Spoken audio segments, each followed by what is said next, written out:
Professor, camarada Heitor César, professor, historiador, dirigente do PCB, é uma honra estar falando contigo aqui. Quero te agradecer enormemente por a gente poder fazer esse bate-papo, a importância nesse momento da gente expandir cada vez mais essa comunicação virtual, fazendo o fio da história, aquilo que o Brizola gostava sempre de direcionar, né? É importante o fio da história. E eu já de cara, já te cumprimentando, Heitor, além da admiração que eu tenho por ti, pelo teu trabalho, pela maneira como você conduz e resgata a história como historiador, né? Você, como historiador, como é que você vê esse momento obscuro que estamos passando do Bolsonaro?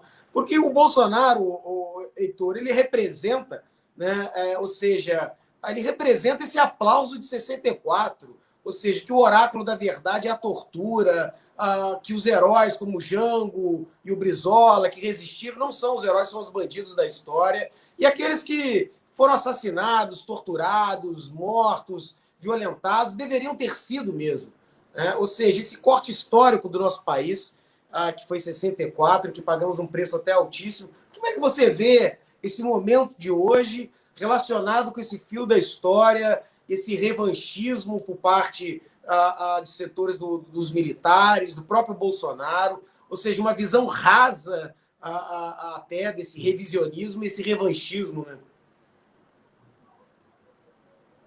Bom, Bruno, pelo menos de inicial, né, queria primeiro agradecer o convite e dizer que a honra e o prazer é todo meu de estar aqui contigo, um companheiro aí de luta, estamos juntos aí, estivemos juntos em várias batalhas, estamos juntos aí em tantas outras, né? É um grande prazer estar batendo esse papo contigo, além de um companheiro aí das lutas, um amigo aí que sei que está em todas as trincheiras justas que nós temos pela frente, que tivemos aí para trás, aí é sempre um grande prazer estar contigo, estar tendo essa conversa, é um grande prazer mesmo. E pena que essa conversa está sendo por meio virtual, né? E por esse meio eletrônico, né? Que nos distancia tanto do convívio, que é algo tão fundamental para todos que, de fato, conduzem, fazem lutas, né? Mas é o que nós temos para hoje, né? Esse tipo de relação através das telas, né? Mas, nesse sentido aí, agradecer o convite, né? E fazendo essa ponte aí que você está falando, né? Como que algo que tanto já julgavam ultrapassado, né? Como essa memória horrível do que foi a ditadura militar, ditadura empresarial militar, ela acabou se revigorando e permeando, né, os dias do presente, né? Como que estamos sofrendo aí uma espécie de overdose de passado, né? Como dizia lá o Paulinho da Viola, né? Sem preconceito ou mania de passado. Parece que a mania de passado ocupou todos os espaços, né? Porque o Bolsonaro ele traz esse elemento, né? Ele representa o que há de mais podre, mais conservador, mais reacionário do cenário político brasileiro e traz, né, desse lodo que foi a ditadura empresarial militar as piores lembranças possíveis, né? Porque de fato a ditadura militar ela conseguiu através de um revisionismo historiográfico limpar, digamos assim, alguns elementos que estavam atrelados à sua imagem, né? Dentre eles a questão da corrupção, né? Que a ditadura militar foi um regime extremamente corrupto, né? Além de ter sido criminosa em diversos aspectos, foi um regime extremamente corrupto, que institucionalizou aí essa relação promíscua entre o poder público e o capital privado, e como que essa relação ela se garantiu e se fortaleceu e até se permeou através de um Estado extremamente criminoso que perseguiu, torturou, censurou, matou, desapareceu com pessoas. Né? Meu partido mesmo, sou membro do Comitê Central do PCB, nós tivemos um terço dos membros do Comitê Central assassinados pela ditadura militar, né? Sem contar os incontáveis militantes de base, das células, dos coletivos, que foram presos, torturados, mortos, né, nesse período, e para muito além do PCB. Nós tivemos aí uma ditadura que exterminou boa parte da oposição de uma forma extremamente brutal, criminosa. E quando nós julgávamos que havíamos superado, né, todo esse peso do que foi essa ditadura, nós temos agora na presidência da República um indivíduo que não apenas faz apologia, como defende o que há de mais tenebroso nessa memória da ditadura militar, né? Inclusive indo além, né? Quando ele afirma que deveriam ser mortos mais 30 mil ou coisas do gênero para poder cumprir o papel que deveria ter cumprido a ditadura militar, né?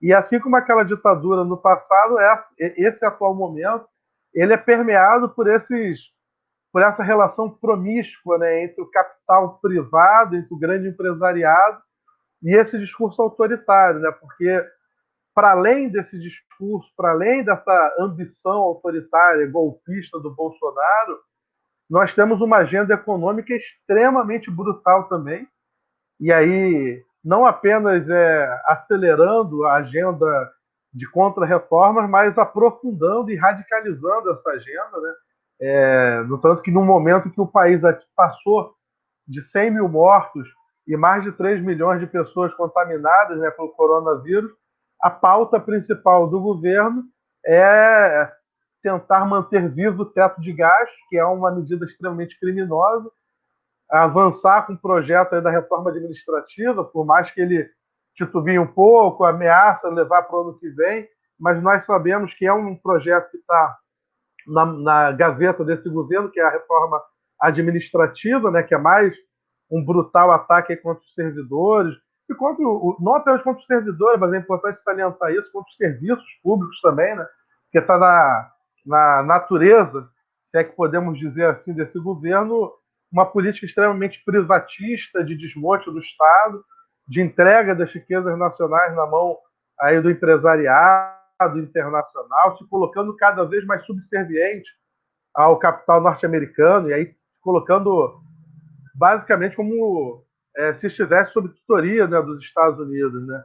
E aí esse governo Bolsonaro, ele representa muito essa memória do que há de mais podre, né, do que foi da história do Brasil, essa ditadura militar, né, que tão criminosamente perseguiu, matou, torturou, censurou e criou essas relações aí com o capital privado de maneira promíscua dentro do governo, e mantendo essa prática, esse discurso de espionagem, aí, criando dossiês paralelos contra servidores, contra policiais e agentes da segurança pública, deixando claro o tempo todo que a ambição do autogolpe não é algo que eles descartam, por mais que ele esteja passando por um momento de, podemos dizer assim, né, de fragilidade, né, um processo aí de tropeços nas próprias pernas do governo, as denúncias de corrupção, as denúncias aí acerca do caso Queiroz e de todo esse imbróglio que envolve a família Bolsonaro, né,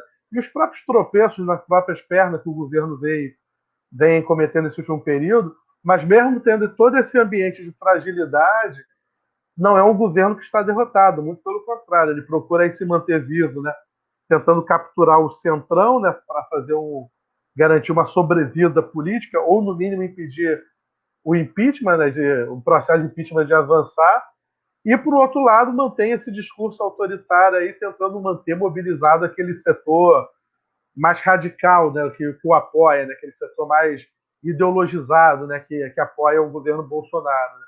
Mas a conjuntura está em aberto, e aí, assim como nós também temos essa memória, digamos assim, ruim, né, para povoar um pouco a análise do presente, também temos aí que nos mirar em alguns bons exemplos, né, e um deles aí é o aniversariante do dia, né, nosso saudoso Fidel Castro, que estaria completando aniversário hoje, né, e aí na experiência, né, da ilha cubana e da construção do socialismo cubano, fica um grande exemplo de perseverança de um povo quando assume a sua própria história e constrói a sua própria história, consegue fazer maravilhas, e de fato nós temos em Cuba aí altos índices aí de saúde pública, esporte, educação e um conjunto de outros serviços, né?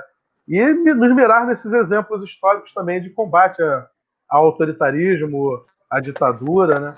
E aí nos apegar um pouco também nesse momento para poder manter aí a fibra e o foco na luta e tentar deixar claro que eles não estão jogando sozinhos, né? E aí essa luta combina múltiplas táticas, múltiplas ações, né? É ação no plano institucional, ação de rua, com todos os limites que a pandemia nos impõe, mas ações de ruas, mobilizações, movimentos populares, sociais, sindicais, para fazer frente a esse projeto obscurantista, reacionário, conservador e de extrema direita que está ocupando todos os espaços aí do país, né?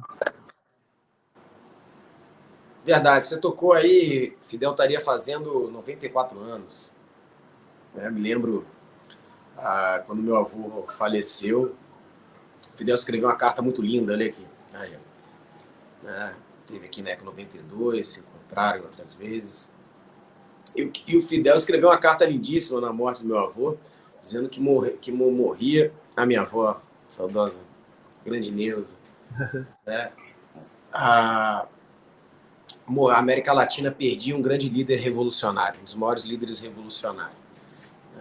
E agora, tocando essa questão da história, que a gente voltou, a gente fez esse fio da história, no sentido desse corte histórico, que para nós trabalhistas, então, o brisolista representa de fato um corte histórico, porque era o trabalhismo do Jango que estava no poder e foi apeado. A história nos mostra, professor, que quando a direita fica longe do poder, não consegue voltar pela via do voto, ela golpeia a democracia. Né? Uhum. E nós tivemos vários episódios desses na história. Mas o Bolsonaro inaugura um episódio que me chama a atenção e que eu não via em outros momentos, que é a questão de que ser de direita é bom. Quer dizer, bate no peito e diz eu sou de direita, é bom. Quer dizer, o Delfim Neto nunca falou isso na vida. Eu sou de direita, a direita é melhor. Ele tinha até vergonha de dizer. As pessoas tinham vergonha. Não, eu sou a favor disso. Nunca assumia que era de direita. Nessa posição, eu sou conservador de direita, extrema direita. Né? Ao ponto de ter um negacionismo. Ou seja, claro que é uma turma do Bolsonaro, ágrafa e acéfala, e que tem com o Olavo de Carvalho ali um componente que dá um pouco de linguajar para que eles possam não só relinchar e falar algumas outras coisas, mas esse é um fato inédito de fato, né? Que, ou seja, ser de direita é bom. Quer dizer, a esquerda, a gente perdeu a batalha da comunicação também, isso é fato.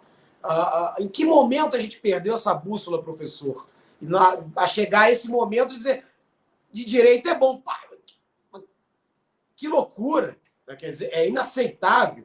Quer dizer, e ainda usa a expressão de liberdade para justificar as maiores sandices, expressão de liberdade. Ora, a expressão de liberdade, quando é contra o povo, né, caça-se a expressão de liberdade, porque não é expressão de liberdade coisa nenhuma. Está sendo contra o povo.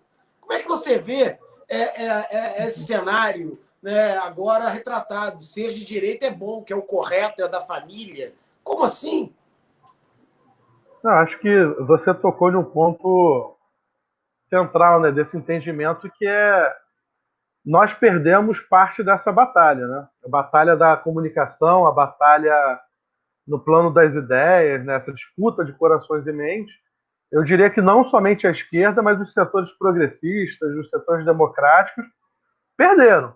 Assim, nós fizemos uma derrota, e eu creio, inclusive, nisso, né, que um dos primeiros passos para construir uma retomada, né, das lutas pelas liberdades democráticas, lutas pelos direitos, inclusive a própria criar, né, novamente uma ofensiva, né, da luta pelo socialismo, perpassa em restabelecer algo fundamental, que é o contato direto entre as organizações do campo da esquerda, as organizações socialistas, as organizações progressistas com a classe trabalhadora.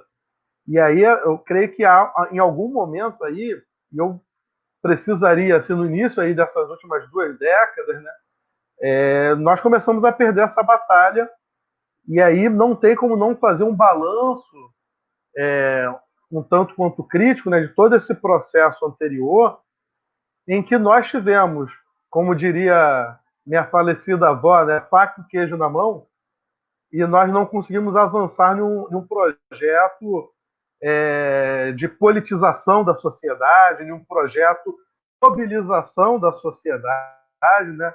E aí, sem querer fazer analogias, porque analogia sempre entra em uma esfera complicada, de imprecisões, mas nós tivemos aqui ao lado a experiência da Venezuela, ali com o Chaves, né?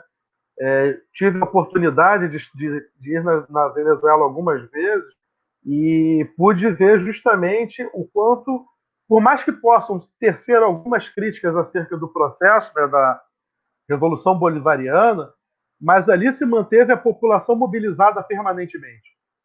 Mesmo com toda a crise econômica e pressão internacional que a Venezuela sofre hoje em dia, a população continua mobilizada defendendo a experiência bolivariana, né? E isso me traz na memória todo um trabalho que foi feito ali de mobilização das camadas populares, dos trabalhadores, de politização desses setores, que infelizmente aqui no Brasil nós não tivemos. Nós tivemos ali no início dos anos 2000, né, nessa fase aí do governo PT, que teve alguns avanços, é sempre bom mencionar isso, né? Ocorreram avanços, ocorreram elementos que devem ser colocados no caderno de anotações, né? Ocorreram sim avanços, ocorreram melhorias, mas não houve uma disputa no plano das ideias, não houve uma disputa através da mobilização da população. O que houve foi uma tentativa de garantir a governabilidade a partir das relações institucionais em Brasília, ampliando base de aliados para setores assim que extrapolavam o campo democrático de esquerda, e em vez de fazer um processo que, por exemplo, ocorreu na Venezuela, que foi de manter o povo mobilizado.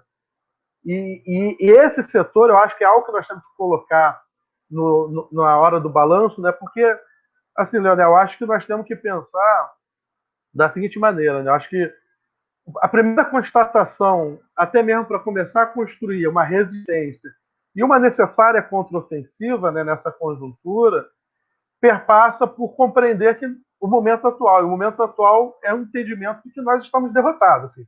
A esquerda está derrotada, os setores progressistas estão derrotados, e buscar entender onde que operou, como se operou essa derrota. E essa derrota ela se dá em um campo em que, por exemplo, possibilita que um setor volte a fazer apologia de algo que nunca se foi feito, né? Por exemplo, assim, a direita, como você mencionou, a direita ela não fazia apologia de ser de direita. Ela escamoteava, ela colocava, ela camuflava o Não, discurso. e hoje eles batem no peito e dizem eu sou reacionário, Sim, sim. que era um xingamento, né? A gente xingava, reacionário! Não, eles tinham Por que vergonha de esse ser acusados reacionário? de É tipo, pô, reacionário. parece que agora é um Eles elogio. saíram do. Assim, eles saíram da caverna, saíram dos esgotos, assumiram o discurso, aproveitaram um processo de despolitização generalizado da sociedade, fizeram uma incursão em cima da população, e principalmente da classe trabalhadora. Entendeu? E aí existem elementos históricos que é preciso sempre colocar, né, ao se fazer uma análise dessa. Né? Assim, esse dia eu passei uma discussão que se perguntava se o governo Bolsonaro é fascista. E aí eu estava discutindo assim, se o governo em si é fascista ou não, isso é um debate que pode se prolongar por um longo período. Mas eu diria que é um governo fascistizante, ele tem elementos fascistizantes. O próprio Bolsonaro é uma figura que faz apologia desses elementos fascistizantes. Né? E o movimento fascista é um movimento de massa. Ele trabalha essa questão de mobilização de massa.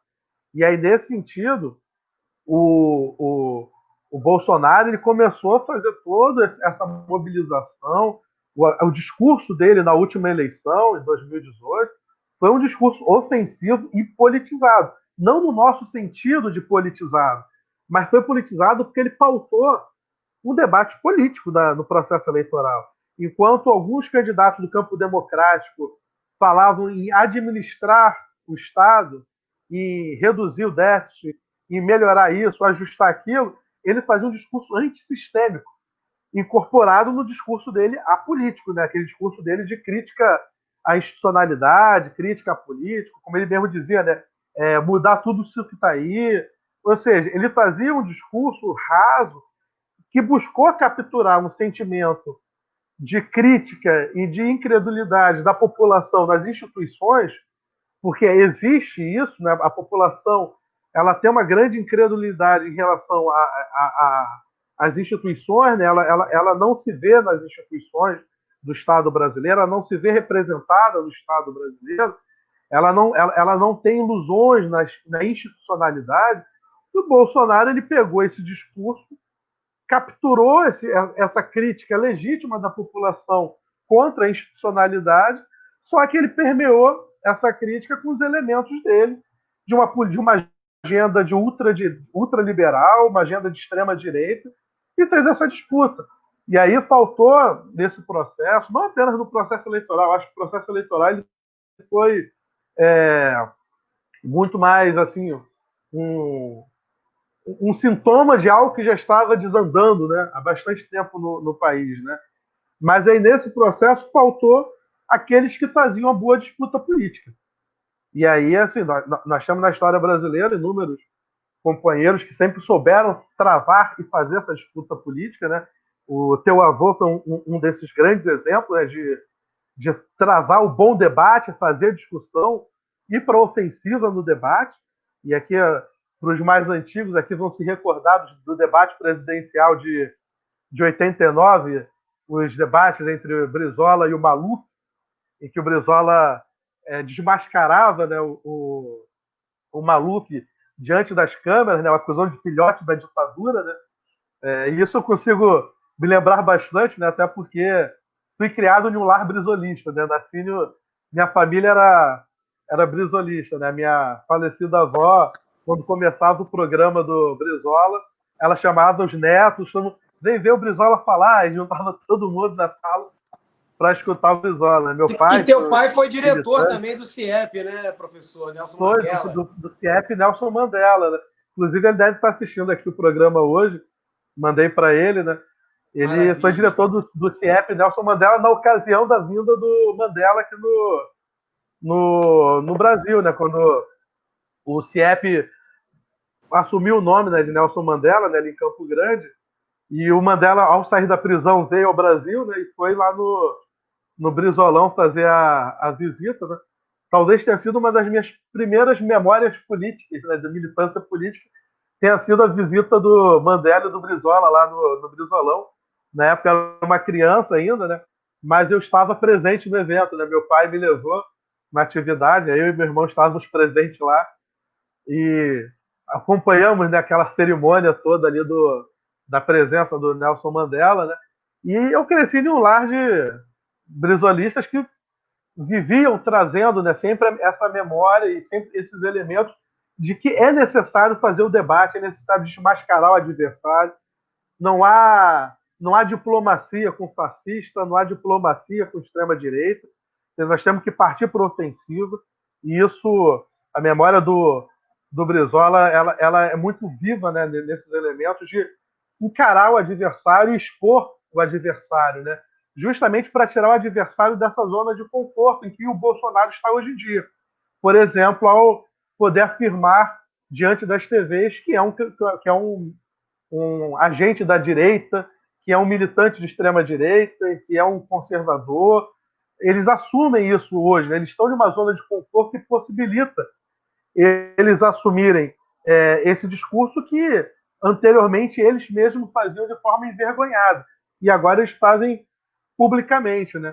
E aí eu creio que é necessário que nós, militantes aí da esquerda socialista, comunista, os militantes do campo progressista, façam de fato a discussão, o balanço dos erros que foram cometidos e comecem a tecer no interior dessa resistência, né, ampla e heterodoxa que nós temos atualmente, né, mas no interior dessa resistência ampla, começar a construir aí a nossa contraofensiva, né, porque não dá para ficar nos defendendo o tempo todo, nós temos que construir uma contraofensiva, né?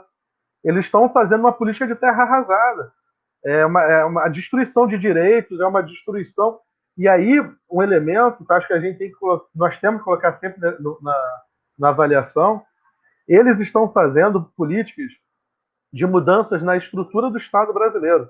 Eles não estão fazendo somente políticas de governo, estão fazendo políticas de Estado. Estão alterando a Constituição, estão criando aí várias bombas relógios que vão se explodir nos próximos anos contra a classe trabalhadora. Ou começamos desde já a virar esse jogo, ou como diz o camarada Zé Paulo Neto, teremos pouco para defender no futuro, porque eles estão fazendo uma política de terra arrasada. Corretíssimo, professor. Você vê desde quando começa a destruição, já com o golpe programado, com essa farsa da Lava Jato, que destruiu, por exemplo, todos os empregos no Rio de Janeiro, destruiu a engenharia naval, não é fazer plataforma. O Rio de Janeiro tinha expertise de engenharia naval, de alta tecnologia e complexidade. Foi destruída por essa Lava Jato com tentáculos da CIA, né? Ou seja, numa guerra híbrida já, golpearam a democracia. Ou seja, a Lava Jato ela tinha já um sentido político, inclusive um candidato político, né? Inclusive manipulou a eleição, né? Promoveu um golpe com a Dilma em 2016, com críticas ou não críticas, não vamos entrar na questão do governo, mas foi um golpe de fato, né? A prisão ilegal do Lula, ou seja, e até mesmo a facada. Eu não duvido que aquela facada do Bolsonaro, se tudo é fake naquele cara, né, a facada para mim também é fake. Para mim, nada me justifica, né? Agora, quando a gente fala que a gente perdeu a batalha da comunicação, isso de fato a gente perdeu, né?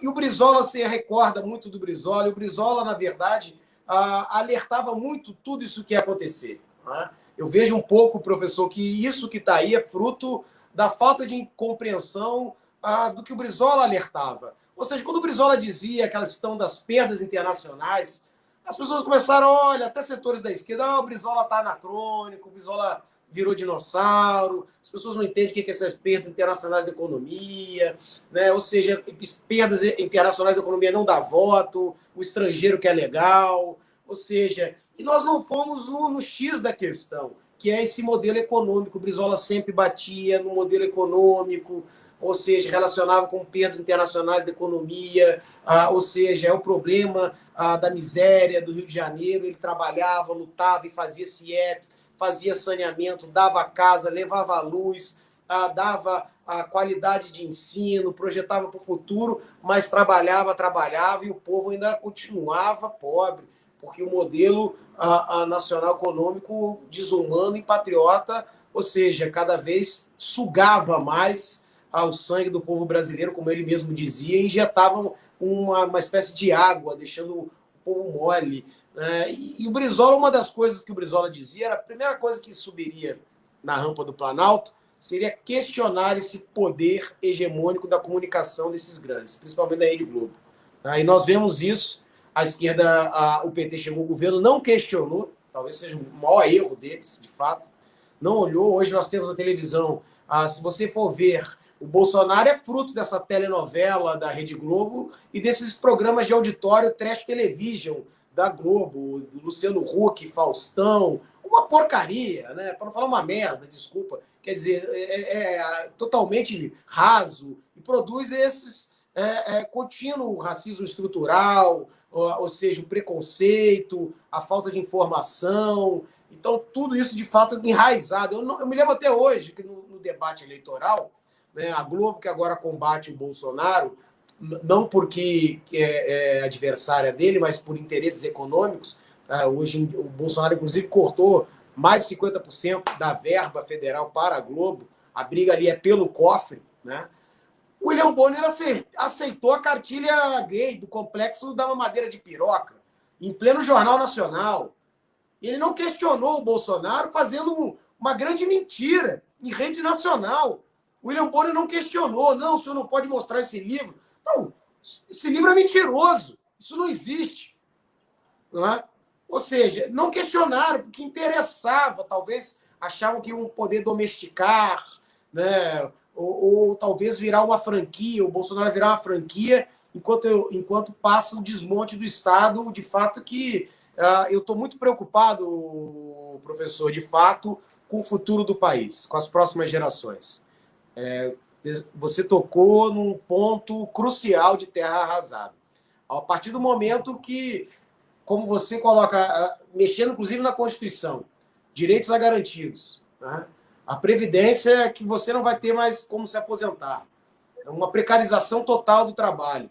Você vê a uberização do trabalho cada vez mais gritante. Nós temos aí na informalidade hoje no Brasil mais de 120 milhões de pessoas. Isso é um dado gravíssimo, né? Acabamos com a indústria, né? É um país que exporta cru e importa fabricado superfaturado. Nem a soja a gente consegue processar aqui. Manda ela crua. Manda couro cru, minério, petróleo. Estamos importando etanol do milho americano. Sendo que nós temos a escola do saudoso Bautista Vidal, do álcool, pai do álcool, a biomassa. Né? Como que a gente recupera isso?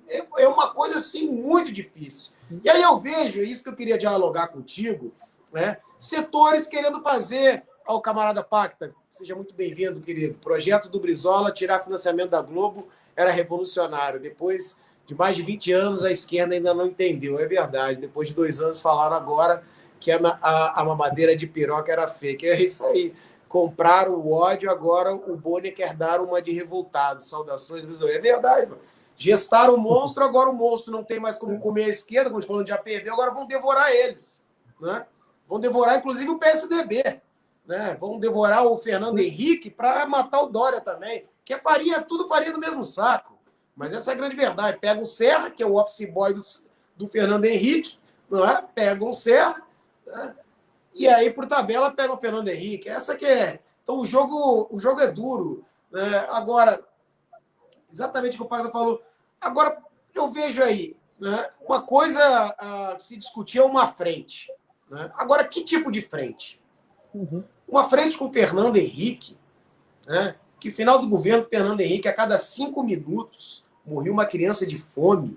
Ou seja, é o genocídio democrático do Fernando Henrique e o genocídio pendurando a cabeça, mesmo bárbaro do Bolsonaro. Não há diferença dos dois. Né? Como vão fazer uma frente com Fernando Henrique, Luciano Huck, o garoto de programa de trash television que produziu esse lixo, essa excrescência, né? O cara que colocava a mulher no último do último, lá embaixo, sabe? Como carne, ou seja, de última. Como se sentar com essas pessoas que promoveram e patrocinaram o golpe? Né? Talvez seja aí o erro eu da acho que é esquerda muito. com o povo. Não, assim, eu acho que a esquerda, ela não pode se diluir no interior dessa mobilização contra o Bolsonaro, né? E aí talvez aí que reside parte do grande perigo dessa história. Você foi muito preciso quando trouxe o exemplo do Fernando Henrique e do Luciano Huck. Eles estão, se não como causa direta, mas como pilar de toda essa construção que gerou esse monstro do bolsonarismo na política brasileira. Entendeu? Assim, eu acho que não dá para dialogar nesse momento com setores como Fernando Henrique Cardoso, que durante o governo dele houve uma criminalização absurda dos movimentos sociais. O MST era caçado pela polícia, pelo governo. Como você trouxe informações aí, o desmonte do Estado que ele fez gerou morte, miséria, fome, destruição. Ou seja, o Fernando Henrique foi uma tragédia. Os 2 mandatos do Fernando Henrique Cardoso. E, assim, e até hoje, nesse momento atual de ofensiva do bolsonarismo, aí tanto na esfera econômica quanto na esfera política e também dos costumes, você vê a postura vacilante do Fernando Henrique Cardoso, até porque, para ele, o essencial é a pauta econômica. E quando o assunto é a pauta econômica, todos eles se unificam. todos eles querem blindar o Paulo Guedes das críticas de, do governo do Bolsonaro. Todos eles querem blindar a equipe econômica, inclusive querendo colocar como se fossem duas coisas diferentes, a equipe econômica do governo. A equipe econômica ela é mais técnica, o governo tem ali os elementos folclóricos, curiosos, aquela coisa toda. Mas, assim, o projeto econômico deles não há como nós marcharmos juntos com eles. Eu acho que a questão da frente que você coloca, eu imagino, eu vejo esse cenário da seguinte forma: o elemento que unifica uma frente é o programa. E por mais que dessa conjuntura demanda um programa mínimo, nós não podemos aqui apresentar um programa máximo, até porque nós estamos em uma condição extremamente adversa, mas esse programa mínimo ele tem que estar com alguns elementos bem claros. Dentre eles, assim, é a revogação dessa emenda constitucional do teto de gasto, que é um crime contra a população brasileira. Entendeu? É um crime. Não dá para falar em políticas públicas você tendo um teto de gasto que congela investimentos, gastos em setores fundamentais como saúde, educação, habitação, infraestrutura. Ou seja, não tem como falar em nenhuma agenda unitária da, da esquerda, até mesmo ampliando para setores de centro, se não coloca em debate a questão da revogação do teto de gasto, a revogação dessas reformas criminosas do governo Temer, a da Previdência, a trabalhista. Ou seja, tem que ter uma pauta mínima que coloque esses elementos programáticos como os unificadores do campo, porque senão o grande risco é a esquerda ser instrumentalizada por essas diferentes frações da burguesia em luta, mas na luta pela máquina, não por luta de projetos, mas a luta para ver quem vai administrar e quem vai ter a caneta BIC da história, né? E a esquerda não pode ser instrumentalizada, tem que ter sua autonomia programática, tem que ter sua autonomia política. E para ter uma autonomia política e programática, ela precisa intensificar a sua organização, o seu trabalho de base, ela tem que voltar a estar onde a classe trabalhadora está, ela tem que voltar a conviver com os elementos mais assim, candentes, né, do cotidiano dos trabalhadores. Ela tem que estar vivenciando, ela tem que estar permeada pela forma como as contradições de classe impactam no dia a dia dos trabalhadores. E a partir dessas demandas dos trabalhadores construir esse programa, que hoje passa pela defesa das liberdades democráticas, hoje passa pela defesa dos direitos, mas também passa por uma política nossa própria, né? Que é essa questão aí de auditoria da dívida, não pagamento da dívida, a garantia, né, garantia de liberdade democrática, garantia de direitos, entendeu? Nós temos que ter a revogação dessas reformas, até porque, como você lembrou bem, Leonel, o golpe que se operou em 16, ali com o impeachment da Dilma, ele não acaba no impeachment. O golpe ele continua. O golpe no impeachment ele prossegue com a prisão do Lula, que foi uma prisão política. Ele prossegue com toda a agenda de reformas do governo Temer, que foi para justamente criar esse ambiente de terra arrasada. E esse golpe ele dá o seu salto qualitativo, ele se intensifica na forma e no conteúdo com a eleição do Bolsonaro e de todo esse campo político de extrema-direita, que consegue mesclar uma política ultraliberal com uma política autoritária, golpista, que ataca, além de direitos, as liberdades democráticas. E se esses elementos não estiverem por detrás de uma discussão sobre qual é o eixo de uma frente política, não vai ter como construir uma frente com esses setores. E aí, desde já, nossa avaliação é que uma frente ela precisa ter autonomia programática e tem que ter, nessa autonomia programática, os elementos fundamentais da pauta dos trabalhadores. E que hoje passa aí pela revogação das reformas, pela auditoria da suspensão do pagamento da dívida, auditoria da dívida. Hoje, nesse caso que nós estamos passando no país, né, de pandemia, por uma ampliação da, dessa renda básica mínima emergencial, entendeu? Pela garantia de salários e empregos. Você tem que ter um programa. Sem programa, nós não vamos conseguir pavimentar nenhuma frente com esses setores. E aí, desde já, a nossa leitura de frente, ela tem que estar ancorada, né, por esses elementos. Tem que ter um programa, tem que ter um eixo, tem que ter um foco de ação. E hoje perpassa por esses elementos. Assim, a garantia de direito, revogação dessas reformas, acabar com essa teto de gasto, dar um pontapé nessa política de responsabilidade fiscal, que nós sabemos que, na verdade, é algo somente para impedir que se use recursos públicos para as demandas reais da população e aí colocando todos os recursos aí para pagar, para amortizar os juros das dívidas públicas e não, entendeu? Ou seja, é um programa. Acho que esse programa, uma autonomia programática nossa, da esquerda, dos setores progressistas, socialistas, é o que possibilitará uma frente. E, justamente por esses elementos, eu não consigo identificar, sob hipótese nenhuma, uma frente que integre no nosso campo figuras como Fernando Henrique Cardoso, como Luciano Huck, como Witzel, como Dória, ou qualquer um desses aí que nós sabemos que convergem na pauta econômica, podem ter críticas aqui ou acolá ao discurso e prática do Bolsonaro, mas na pauta econômica estão alinhados com ele e aplicariam essa mesma política econômica. E aí, nesse sentido, não vejo como podemos hoje estar junto com esses setores, entendeu?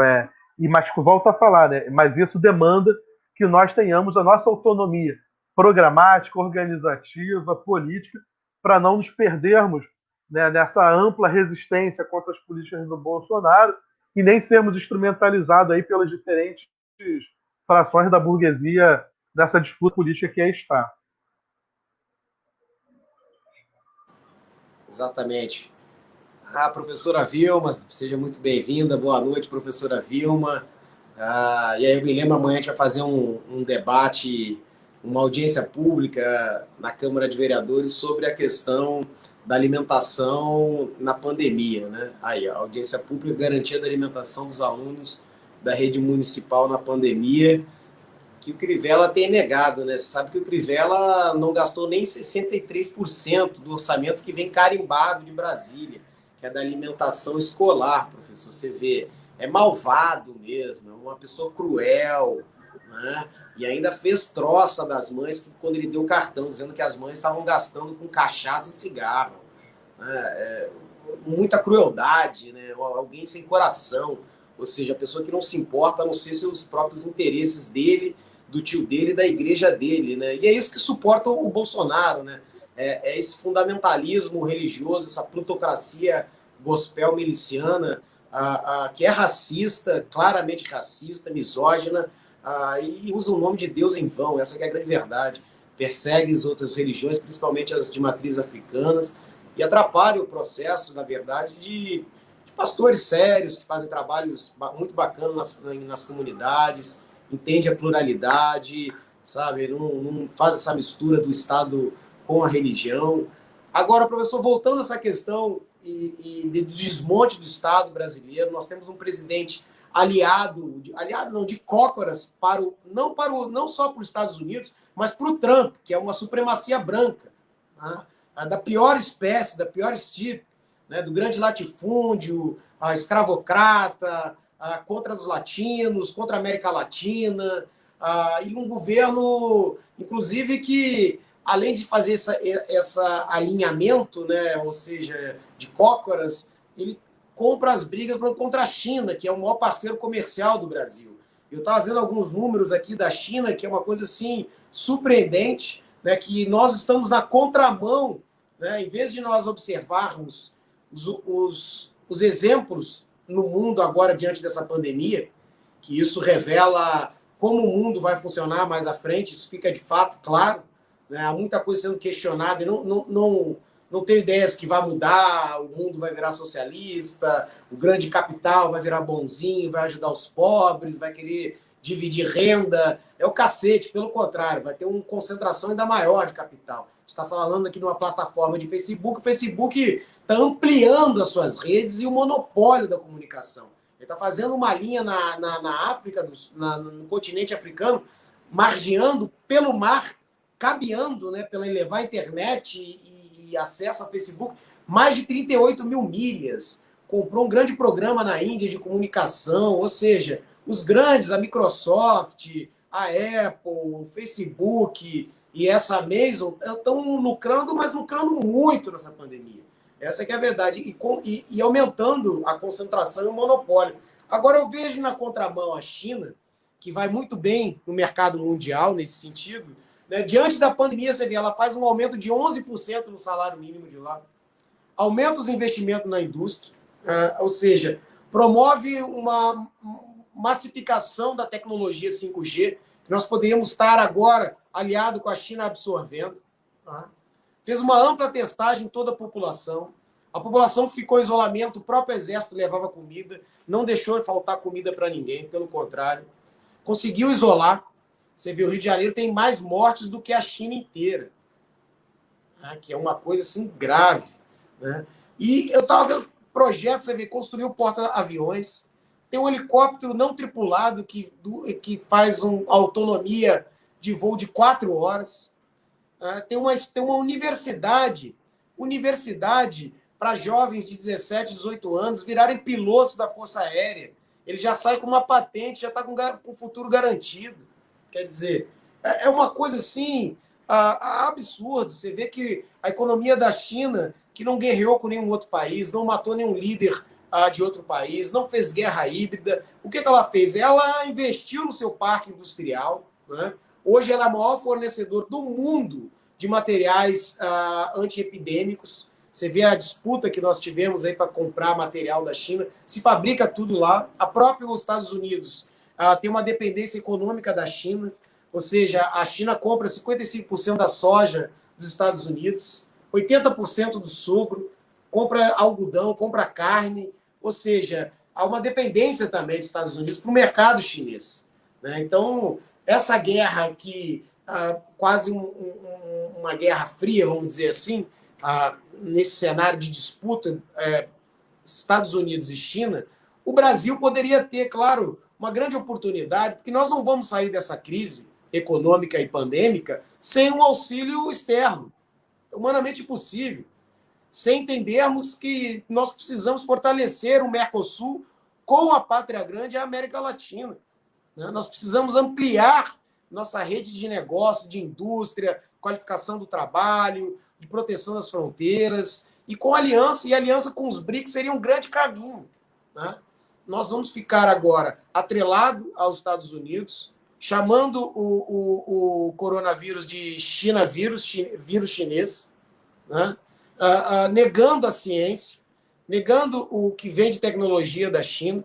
Né? Só falta agora começar um movimento que nem teve na Inglaterra de querer queimar as antenas de 5G, dizendo que ela vai colocar algo dentro do teu organismo, um nanochip, que vai te chipar tuas ideias e transformá-lo num bolivariano comunista, comedor de criancinha.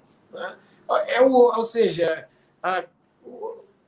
exatamente esse é o meu medo. Esse isolamento do Brasil perante o mundo. Né? Viramos a escória do mundo. Né? Como é que você vê diante dessa geopolítica, professor? Né? Esse alinhamento com o Trump, que é perigosíssimo. Jamais vão aceitar que se crie um gigante aqui na América Latina, por isso que a gente fez lá de trás o golpe de 64, que é justamente isso que se trata. Jamais iam deixar criar aqui um gigante, ou seja, ou a Pátria Grande, a América Latina unida. Nenhum país sozinho da América Latina vai dar certo se ficar sozinho. Né? Então, como é que você vê esse cenário da América Latina, que estava num rumo de governos progressistas, e sucessoriamente começaram pequenos golpes, né, de guerra híbridas, né, de mesma tentativa, de achar a corrupção é corrupção. Nunca ninguém toca nessa questão do sistema financeiro, que é uma das maiores corrupções do mundo, vamos dizer assim. E o Brasil isolado. Né? Qual é a saída agora nesse sentido? Como você vê, como as forças progressistas de esquerda têm que enfrentar esse cenário de destruição, de fato, não só do Brasil, como da América Latina, né? Que destruindo o Brasil fica mais fácil você desorganizar o desenvolvimento da América Latina unida. Assim, antes de responder, né, mandar um abraço aí pro Célio Viana, que está acompanhando a gente, companheiro aí, grande companheiro aí de luta aqui do Rio de Janeiro, um camarada presente em todas as importantes lutas também. Grande abraço, Célio. Tamo juntos, meu camarada.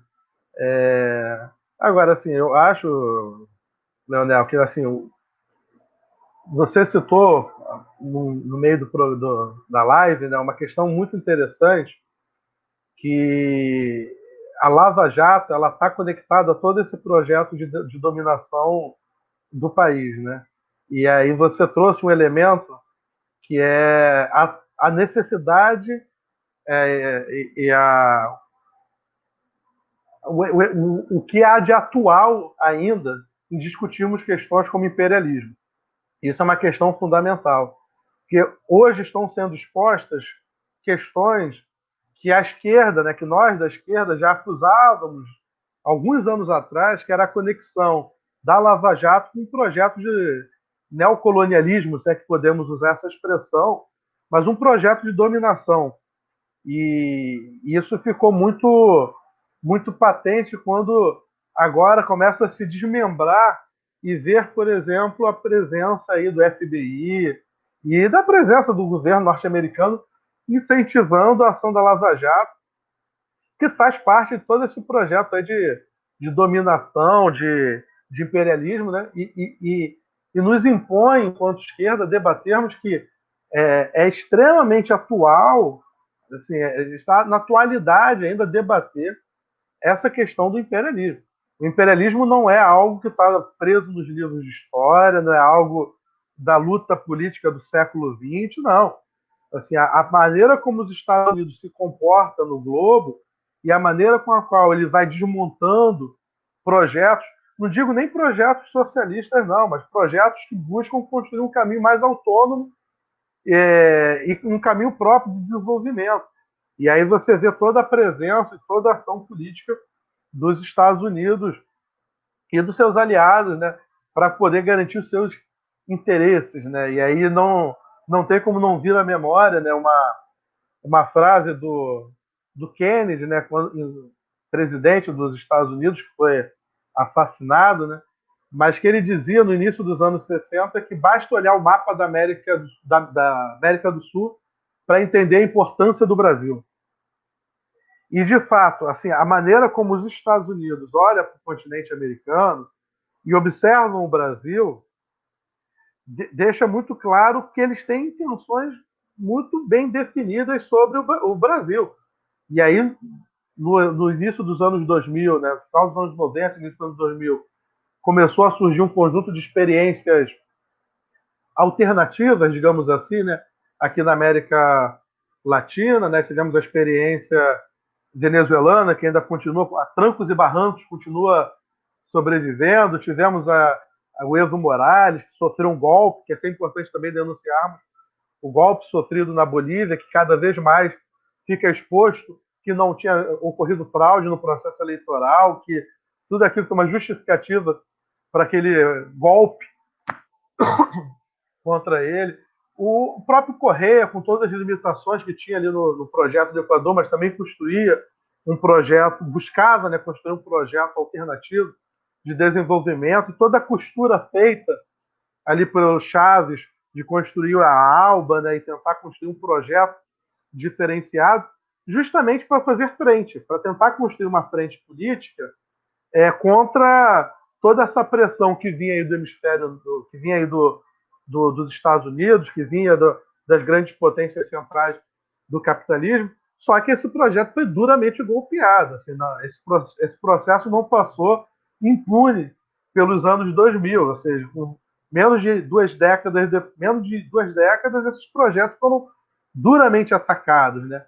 E aí perpassa hoje repensar o seguinte: como que nós podemos construir uma movimentação que garanta elementos como autonomia, soberania, mesclado a um projeto propositivo de avanços em conquista de direitos dos trabalhadores, em um momento em que o capitalismo está plenamente integrado em escala internacional, em um momento em que nós temos, com algumas ilhas de resistência e com alguns projetos de autônomos ou alternativos de desenvolvimento, né? E nós temos a China, que você mencionou bem, que é um polo alternativo a esse desenvolvimento internacional do capitalismo. Nós temos a resistente Cuba, que busca sobreviver com todas as criminosas pressões, embargos econômicos a qual ela está submetida.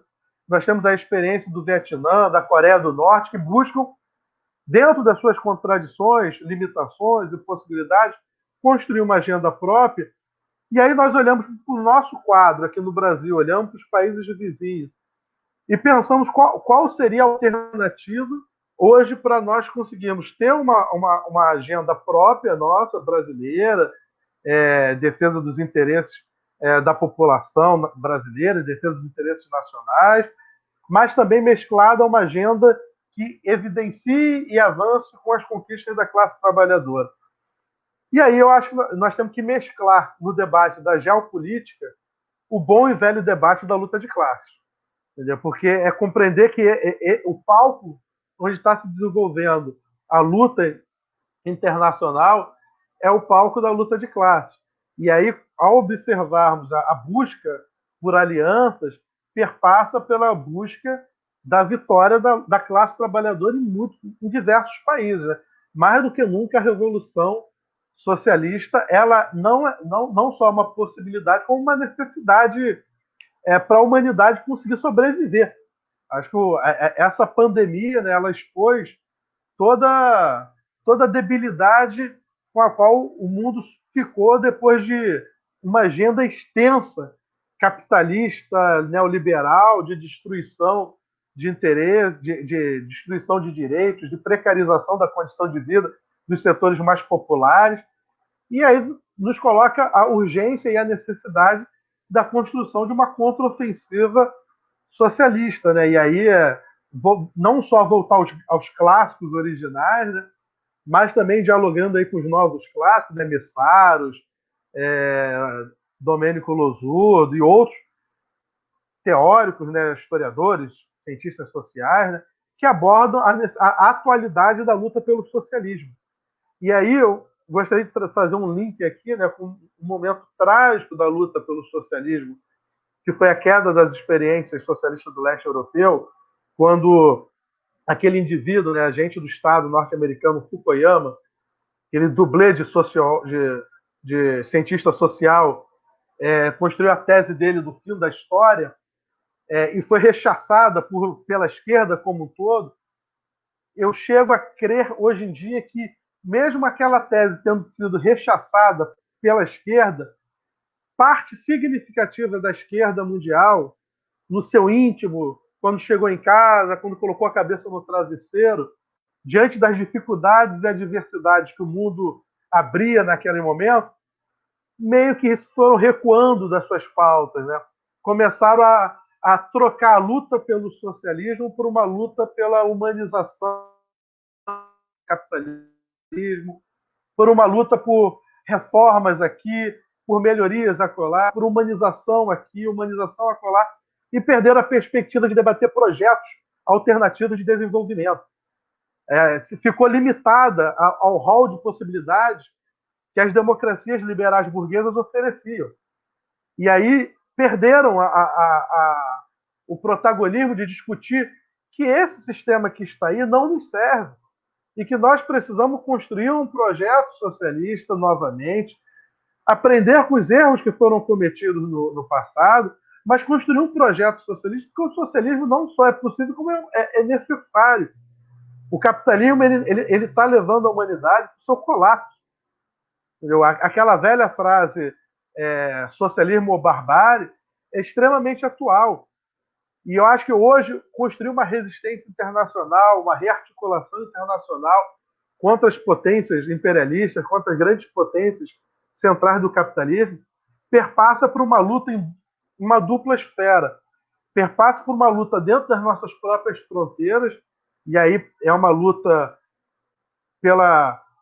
uma luta pela revolução socialista. Não tem maquiagem, o termo é esse, a nossa luta é pela revolução socialista, mas também perpassa pela solidariedade à luta dos trabalhadores em todos os países, que estão sofrendo hoje na mão aí também de uma pressão esmagadora aí das grandes potências centrais do capitalismo, que mesclam, metabolizam no interior do seu modelo opressões que são até anteriores ao capitalismo, que têm causas anteriores ao capitalismo, mas eles metabolizam no seu interior para poder garantir o seu domínio de classe. E aí nós temos que prestar toda a solidariedade aos trabalhadores em luta no mundo como um todo, prestar solidariedade ao povo palestino que luta lá contra a dominação criminosa do Estado de Israel, prestar solidariedade aos países que sofrem embargos econômicos criminosos que geram fome, miséria e danos assim, estruturais. Ou seja, é nos solidarizar com os trabalhadores de todo mundo e nos fortalecer internacionalmente nessa rede internacional de resistência e de contraofensiva. Eu diria, Leonel, assim, que mais do que nunca o socialismo ele nos é a única alternativa. E aí devemos, claro, observar as peculiaridades, as particularidades de cada país para entender como essa luta deve ser desenvolvida e aí buscar os aliados históricos, né, dessa luta. Aqui no Brasil nós tivemos momentos históricos aí de aliança, né, entre os trabalhistas, socialistas, que construíram uma agenda que mesclava a luta no plano institucional, a luta nos movimentos sociais, movimento sindical, em diversas esferas. Né? Porque isso, a luta pela transformação radical da sociedade, ela demanda a construção de um bloco político revolucionário, um bloco revolucionário dos trabalhadores, um bloco revolucionário do proletariado, para compreender que, nesse momento, a luta ela tem um duplo caráter. Ela é uma luta anti-imperialista e anticapitalista. Se não compreendermos esses elementos, nós não vamos conseguir tecer uma política mínima, um programa mínimo de resistência, não vamos conseguir tecer uma rearticulação dos atores políticos, das organizações da classe trabalhadora, nós não vamos conseguir criar uma rearticulação nacional e internacional dos trabalhadores, ou seja, nós vamos ficar à mercê da maneira como a pauta é nos apresentada pelas elites e pelos seus representantes. Vamos ficar sempre na defensiva, sempre correndo atrás do prejuízo. Eu acho que já está... Esse momento trágico que nós estamos vivendo de bolsonarismo, de Trump, demonstram que é necessário nos rearticularmos, é necessário reorganizarmos a nossa luta, o nosso programa, a nossa autonomia política, programática, para fazer frente a todo esse caos que está dado. Né? Eu acho que hoje a nossa luta perpassa um pouco por essas dimensões, compreendendo aí, em essência, uma luta anticapitalista e antiimperialista, e no interior dessa ampla resistência contra esses ataques, construir um bloco revolucionário, um bloco do proletariado, um bloco dos trabalhadores, para não só fazer frente, mas também para construir o seu próprio projeto, o seu próprio programa.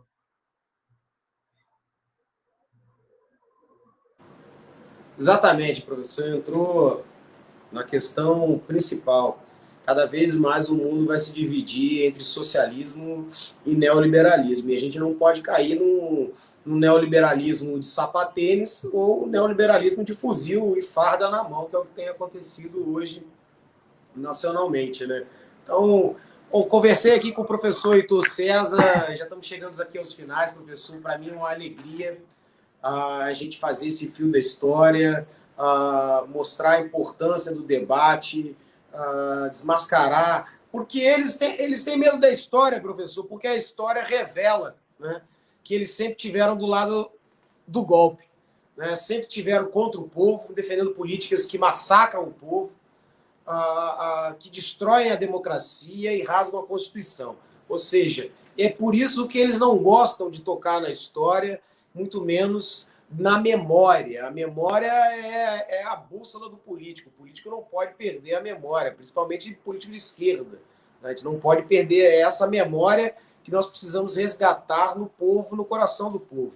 A gente precisa voltar às bases, conversar com a população, ter essa genialidade que o Brizola tinha de ler a política internacional, entender o que é o imperialismo, falar das perdas, mas levava a melhoria para o povo, levava a escola, levava o asfalto, levava a qualidade de vida, direitos, garantias. Eu acho que a esquerda ela precisa se organizar, de fato, para chegar ao poder e implementar ali a política pública de melhoria e começar a conversar com a população. Né? Ela precisa voltar às bases de maneira que consiga se comunicar. Né? Essa é uma grande questão, de fato. Né? Antes de terminar, professor, eu queria que fizesse essa relação. Como é que você vê o Rio de Janeiro hoje?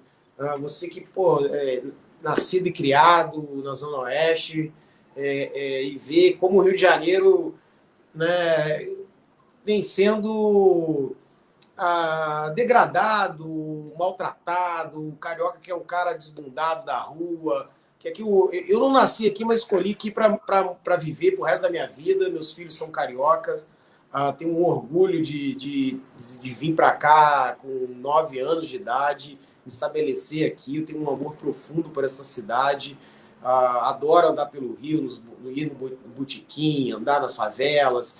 Essa é a coisa que está mais me agoniando na pandemia, não poder sair, né, por uma questão de consciência, né, do isolamento. Né, isso eu tenho muita saudade de encontrar as pessoas, seja no botequim, seja na favela, seja no bairro, seja no subúrbio, a riqueza do subúrbio, a riqueza do quintal do subúrbio, né? Aquela fartura da mesa farta, aquela coisa bacana do subúrbio, né? Então, isso eu tenho muito falta. E como é que você vê o Rio de Janeiro? Eu vejo o carioca triste, raivoso, sem uma claridade de fato, né, por conta desses governos aí que maltrataram e, na verdade, representam mais uma linha neolacerdista, vamos dizer assim, uma cidade privatizada, uma cidade com muros, aquilo que o Brizola ligou, os ônibus da Zona Norte e Zona Sul, derrubando os muros, fazendo integração da cidade, dando garantia nas favelas. Você vê aí quando o Brizola totalmente criticado, o Brizola proibiu a polícia de subir o morro. Não, o Brizola estava certo. Olha na pandemia agora, que foram proibidos de subir, o 70% de redução das mortes de inocente. Que história é essa? O Estado Democrático de Direito, a inviolabilidade do lar. Né? Quer dizer que um barraco humilde na favela não tem o mesmo direito do que o palacete, que vive ali na área rica. O Brizola trouxe essas garantias. E o Brizola estava certo, não se fabrica cocaína nem fuzil na favela. Isso vem pelas fronteiras, né? Isso chega pelas fronteiras. Né? E hoje já começa essa discussão. A favela não produz isso, mas continua o mesmo modelo de extermínio de pobre, ou seja, aquilo que o Darcy falava, um moinho de gastar gente preta, pobre, pobre de tão preta, preta de tão pobre, como diz a Vera Malaguti. Como é que você vê esse estrago no Rio de Janeiro? Né? A morte do Brizola, que antes de ser eleito, eu sou um profundo admirador do Brizola, da política, da coragem que o Brizola implementou. Como é que você vê o Rio de Janeiro despedaçado, a região metropolitana totalmente abandonada? Temos um governador que praticamente vai tomar um impeachment, um débil mental, né? Que elege na onda do Bolsonaro, nunca militou, o cara que larga a carreira de juiz com um salário alto, muito esquisito, eu não consigo entender. Né? Aí já me coloca que já era mal intencionado desde o início, né? Porque é alguém que larga uma carreira bem estabilizada por uma aventura política, inclusive salário muito mais baixo, 2 vezes mais baixo, né, de governador. Como é que você vê a cidade sendo voltada para esse modelo antigo, cidade litorânea, processo de gentrificação, remoções dos pobres, um alto custo de vida, trabalho precário, violência? Como é que você vê, e aí degradação, o aumento das milícias, que é uma coisa gravíssima, esse sim um verdadeiro crime organizado do nosso país, com tentáculos inclusive na política e no judiciário. Como é que você vê o Rio de Janeiro, que sempre foi o tambor, né, professor? O Brizola dizia que era o tambor. Né? O saudoso economista Carlos Less falava que quando o Brasil vai mal, o Rio vai mal também, porque aqui há vários Brasis, né? Eu acho que, primeiramente, lembrar, né, que ao falar do Rio de Janeiro enquanto cidade, não dá para desassociar da região metropolitana como um todo, né?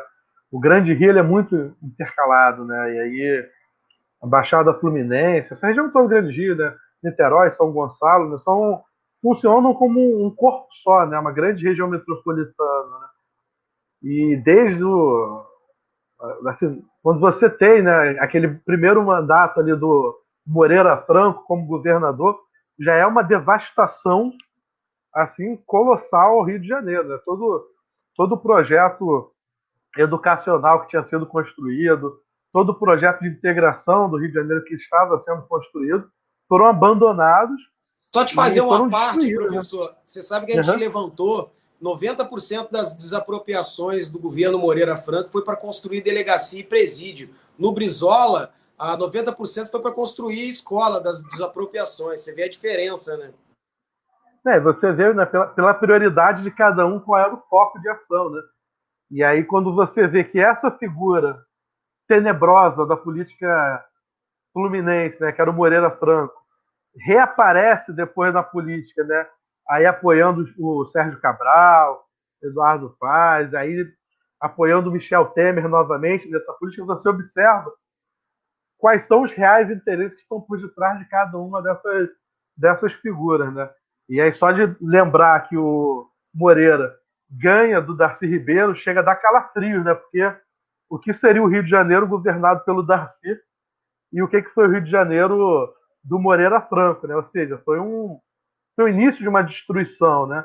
E essa destruição, com alguns hiatos, né, de intervalo, ela vem se aprofundando e nos anos 2000, eu diria que nós sofremos aqui no Rio de Janeiro uma intensificação, e eu acho que isso está por detrás desse mapa que hoje nós estamos sofrendo no Rio de Janeiro, né, que é essa intensificação de um modelo de desenvolvimento voltado aos interesses do grande capital privado, né? Quando você cria uma agenda no Rio de Janeiro, ali no início dos anos 2000, de grandes empreendimentos e grandes eventos, né, tentando reorganizar o espaço urbano do Rio de Janeiro para atender as demandas de grandes investimentos, para atender os grandes eventos internacionais que ocorreriam aqui, né? Pan-Americano, Copa do Mundo, Olimpíada. Você tem uma reorganização do espaço urbano, para não só do espaço urbano, mas das políticas públicas, para atender esses interesses. E aí as áreas que receberam investimento eram as áreas que iam recepcionar esses grandes eventos, ou então as áreas que passariam os serviços que atenderiam esses grandes eventos, né? E aí você tem uma política de remoção em massa, uma política de privatização dos espaços públicos, ou seja, aquela coisa tão cara para nós cariocas, né, que é o convívio do espaço público, né, a praça, as ruas. Esses espaços foram sendo privatizados e tirados da população e entregues para atender essas demandas desses grandes grupos econômicos, né? O Rio de Janeiro ele tinha um governador, tinha um prefeito e tinha um Marajá, que era o Eike Batista, né, que estava ali atrelado daquele projeto, era um dos símbolos, né, desse modelo de desenvolvimento para atender esses grupos de interesse, né? E, em paralelo a isso, enquanto se preparava esse conjunto de intervenções urbanas para atender esses interesses, a grande maioria da população sofria remoções, criminalizações, expulsas dos espaços públicos. E aí você tem um dado, né, que é sempre importante a gente ter em mente, né, que as remoções elas se operavam de uma dupla forma, né? Tinha as remoções diretas, né, com as demolições de casas, com a expulsão de moradores, e tinha aquela remoção que era a partir do encarecimento das regiões, encarecimento do custo de vida das regiões, que obrigava parcelas significativas a abandonar os seus locais de moradia, né? Nós tivemos, por exemplo, a obra do Porto Maravilha no Rio de Janeiro, que foi um exemplo disso, né? Foi uma obra para encarecer a região, para, abre aspas, né, embelezar a região, para atender ali novos escritórios, novos empreendimentos, sem levar em consideração a memória do local, sem levar em consideração a população que morava ali naquela região, e foi aumentando o custo de vida e expulsando da região várias parcelas de moradores, né? E todo esse processo, né, meio que eu costumo falar com algumas pessoas isso, né, que existia aquela noção que Rio de Janeiro era uma cidade entre o mar e a montanha, né? E de fato eles efetivaram esse ditado, né? Eles empurraram para de trás da montanha todos aqueles que não poderiam sair no cartão postal, que não podiam sair nas fotos dos grandes eventos, né? Esses só podiam ter que se deslocar para os centros para cumprir os trabalhos cada vez mais precarizados, né?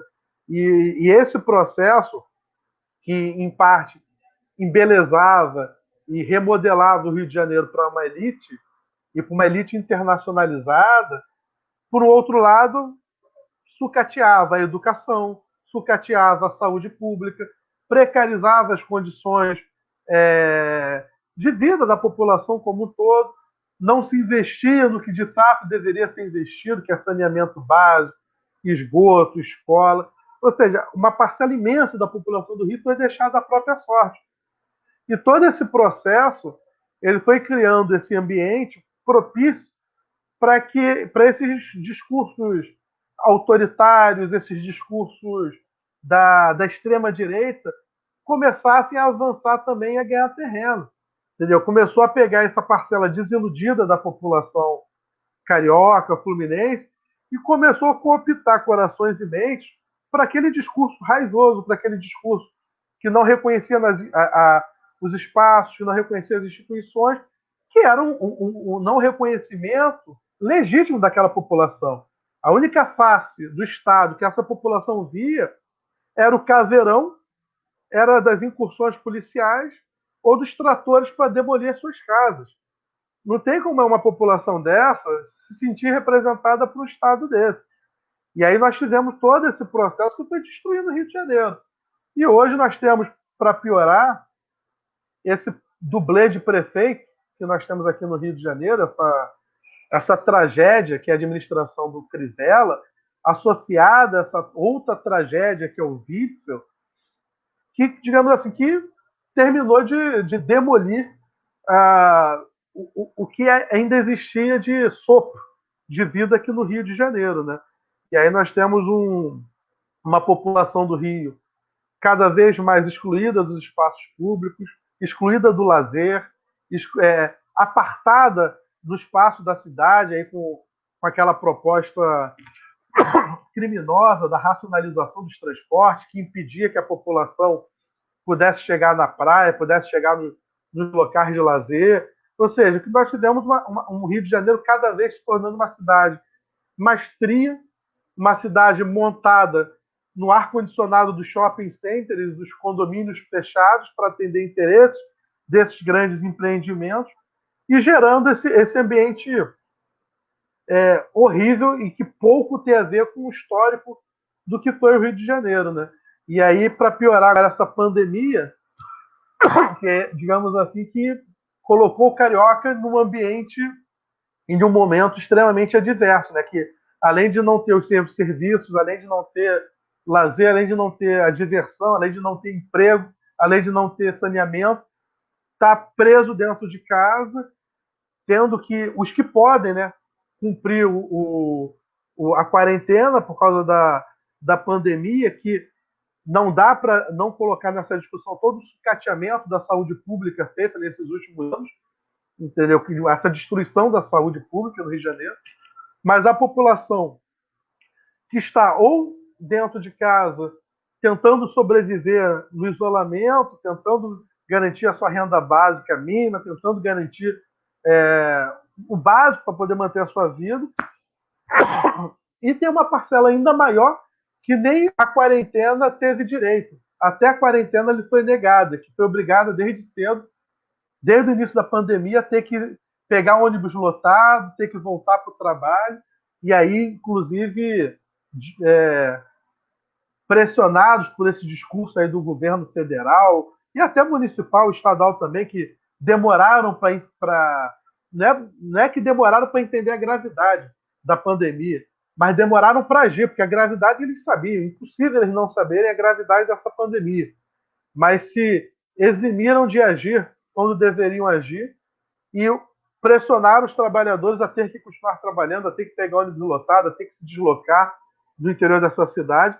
Isso gera esse quadro que nós temos hoje de grande número de casos de coronavírus aqui no Rio de Janeiro, de número gigantesco de mortes. Eu diria que assim, nós estamos passando seguramente por uma das piores fases da história do Rio de Janeiro. E a alternativa para isso é o bom e velho trabalho de base. Somos nós dos setores da esquerda e dos setores progressistas, setores democráticos, voltarem ao tal no cotidiano da classe trabalhadora, dialogar com essa classe trabalhadora, conseguir fazer com que a população compreenda que esse drama que se manifesta no cotidiano dela são as manifestações das contradições de uma sociedade dividida em classes sociais.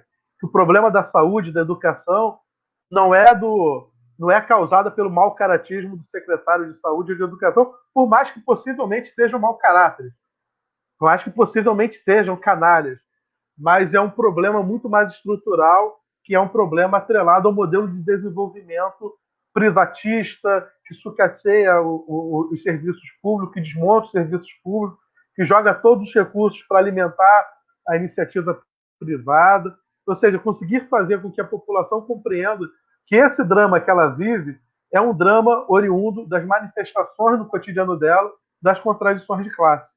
Eu acho que isso pode ser uma retomada nossa no Rio de Janeiro para fazer esse Rio de Janeiro voltar a ser uma cidade maravilhosa, né? Porque é um momento muito triste, entendeu? E precisamos dar uma resposta para isso, né? Não podemos nos abater, por mais que o momento seja de luto e de dor, de angústia, de mortes, de lamento, mas não podemos nos abater, temos que manter o foco de que é preciso virar esse jogo, nós não podemos aceitar que a história termine assim. A história não terminou assim, nós temos que virar esse jogo. Maravilha, professor. É verdade, temos que voltar à base, solidarizar, escutar e endossarmos as lutas. Vamos ter aí à frente diversas lutas a serem travadas, luta moradia, luta saneamento, da precarização do trabalho, do retorno das garantias de direitos, da escola pública, laica, democrática, da melhoria do salário e ambiente de trabalho dos profissionais da educação. Então temos um chão enorme para que a gente possa travar essas lutas, mas a gente precisa escutar e nos solidarizar com a base. Isso você realmente foi no ponto certeiro. Professor, quero agradecer a todos que estão entrando, camarada Pacta, para ser maravilhosa, tem que ser maravilhosa para todos. É isso. Obrigado pela oportunidade ao professor e ao vereador. Um abraço, camarada. Eu quero agradecer a todos que entraram, ao companheiro Célio, que aqui se manifestou diversas vezes, um grande brisolista, lutador. Professor, quero te agradecer de coração. Vamos conversando e desde já, meu muito obrigado por essa grande conversa de hoje, viu? Obrigado, saudações brisolistas, socialistas, tudo de bom aí para ti. Eu que agradeço, Leonel. É um grande prazer conversar contigo, infelizmente por meio eletrônico, né? Mas é um grande prazer, um amigo, um companheiro, um camarada de luta, estamos juntos aí e vamos virar esse jogo aí, porque não dá para acabar sem essa história, né? Valeu aí pelo convite, meu camarada. Até porque nós estamos com a razão histórica, né, professor? Verdade. A gente não pode esquecer. Grande abraço, companheiro. Grande abraço, amigo.